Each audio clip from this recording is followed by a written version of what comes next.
which band were you the biggest fan of before being on the same bill as them for a concert? Did you get to perform with any favorite bands?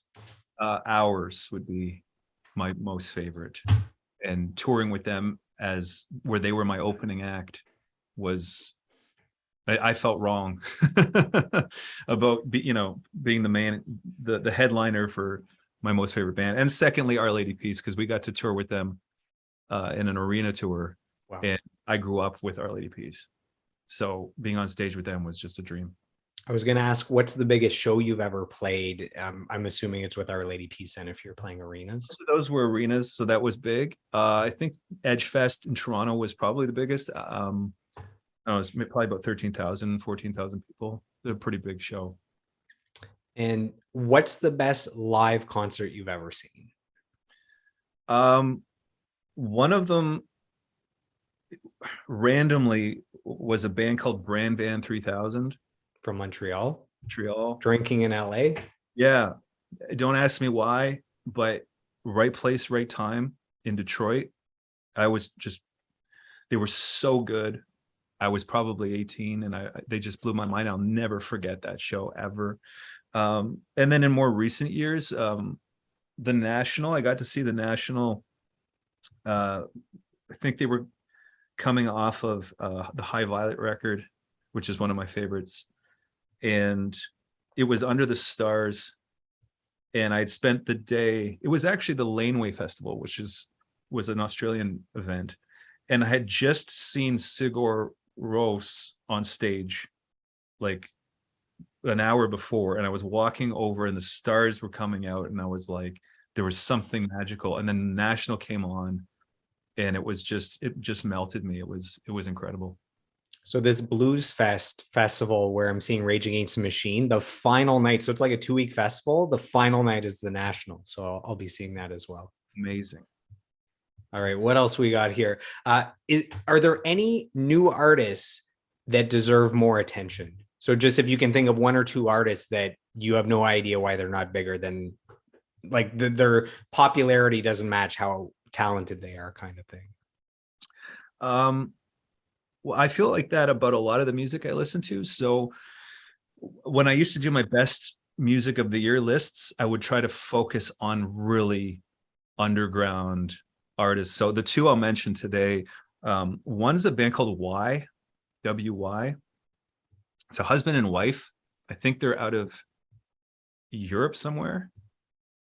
Really great band. And they have a song called Bathrooms, which was one of my #1 songs a couple years ago. And just not enough attention, not enough fans. But there's so many bands like that. More recently, there's this female artist named Ethel Cain that I really love. And I've got tickets to go see her, which I'm really excited. She released a song a few weeks ago called American Dream. And it's just like blowing my mind. I don't think she's that popular, but so yeah, those two. But for me, it's like the vast majority of indie rock does not get recognition. Like rock has been dead for a long time. If you go back to like Kings of Leon and the Killers and the last, Arcade Fires of 10, 15 years ago, there's no one carrying that torch right now. Like for new bands, So I think there's got to be an upswing in indie music. So last rapid fire question, and then there's two final deeper questions. So if you could sit down with anyone for a conversation, who would it be?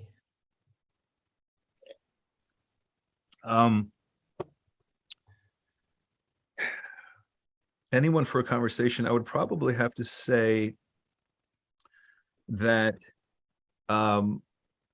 although it might seem cliche, so the two people that come to mind, one from when I was really little, being such a fan of the Beatles, I was really transfixed with John Lennon.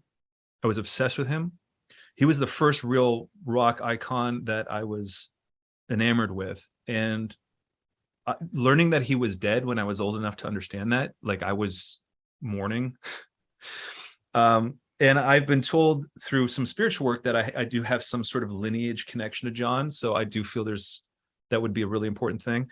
And also David Bowie, for me, like when he died, I was just absolutely devastated. I was devastated and really sick about it for a long time. I don't know what it is about how special he was. I can't put my finger on it, that I can't see it in anyone else that way, you know. And the talents like Prince or George Michael is another big favorite of mine, or it's like, or Morrissey, who I love. There's just nobody like David Bowie. And it's not even that he just reinvented himself so much. There's just this, it's like he was an alien almost. There's this spiritual alien like genius. And I would just have so many questions for Yeah. David Bowie. So yeah. How amazing is it that when he passed away, he left behind a completed album that was one of his best albums ever. It was like one of the best, most critically acclaimed albums of all time. After he passed away, he left like one final gift, knowing he was on his way out. Probably left another one. That's insane. What a beautiful record. I guess it glows in the dark too. If you hold it up to the light. I got to spend more time in the dark, I suppose. You're like, oh, it glows. There's stars on it. Incredible. So final couple questions. So these don't have to be rapid fire. Do you have any musical dreams that are still in your heart that have yet to be fulfilled? Yeah, my whole life is a series of musical dreams that never stop. So I really want to get back to making music again because it's been 12 years. So that's dream number one.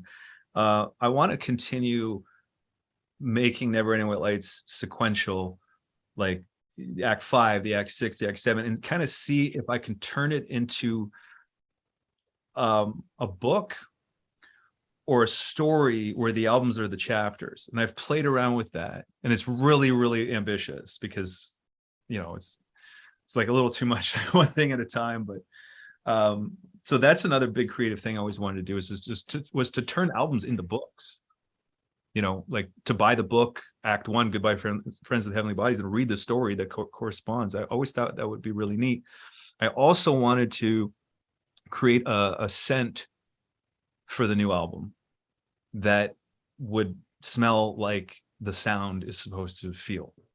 So if it's like, you know, burnt embers and rain or whatever, and then I wanted to start having records that were scented or attached to, you know, like you'd have Act 4, you'd have Act 2, and but I couldn't find anybody to work with on that project. But and then yeah, in general, my biggest dreams are still to. I've always wanted to perform Saturday Night Live. That's a big one on my list. I've always wanted to be nominated for a Grammy. I always wanted to be writing music for some fairly big names that can take songs that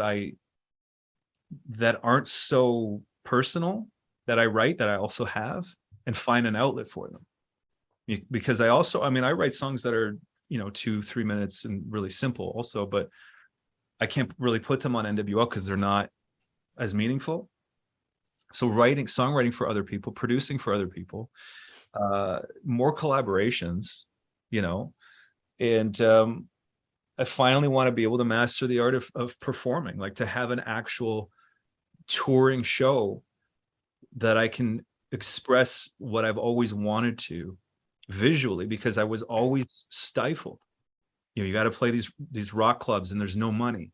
And I wanted a choir on stage in full like gospel garb, and I want an orchestra on stage, at least a part of an orchestra on stage, and backup singers and percussion sets, and I want to dress the stage a certain way, and I want to do the show in intermission and an act, and I want people to come in, and I want to bring different artists on stage and present it as this Broadway musical, you know, Neverending White Lights, rock, whatever you want to call it. And that's still something I haven't been able to even remotely put together. But yeah, so those are some of the musical dreams.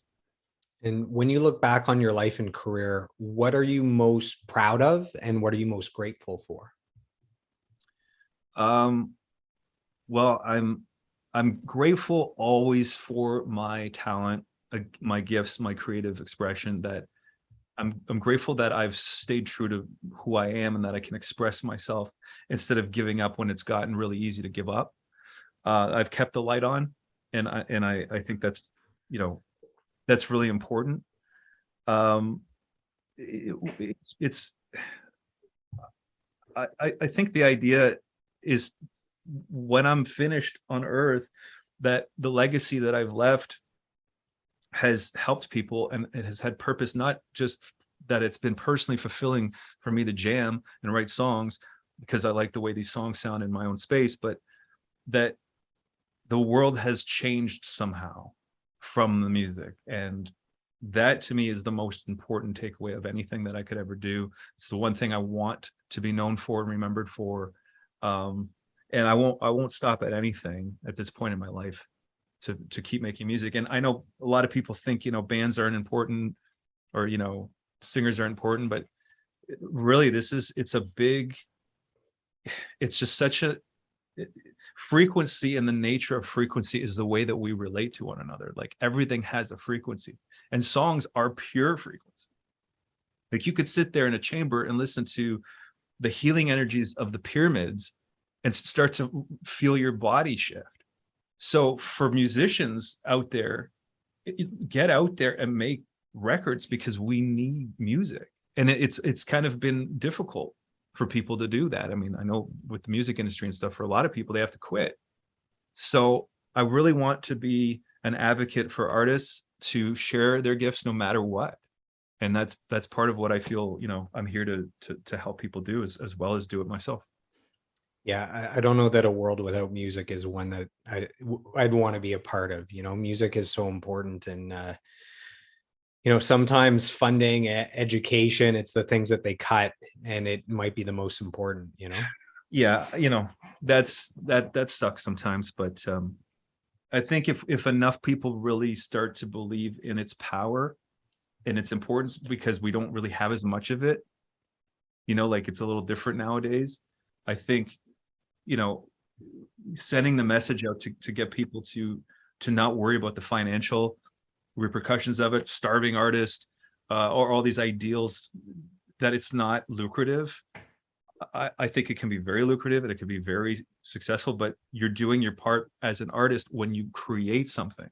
As any creator, as we're all creators, just create anything that you feel called to create and put it in the world. That's how the world shifts. Final question. If you could go back in time and you could sit down next to your 10-year-old self, and if you could whisper advice to help that 10-year-old self, move through this life, what advice would you give? I mean, you've had all these years of highs and lows, triumphs and failures, mentorship, courses, gurus, all this stuff. What advice do you give cute little Daniel Victor at 10 years old to help him along the way? Well, number one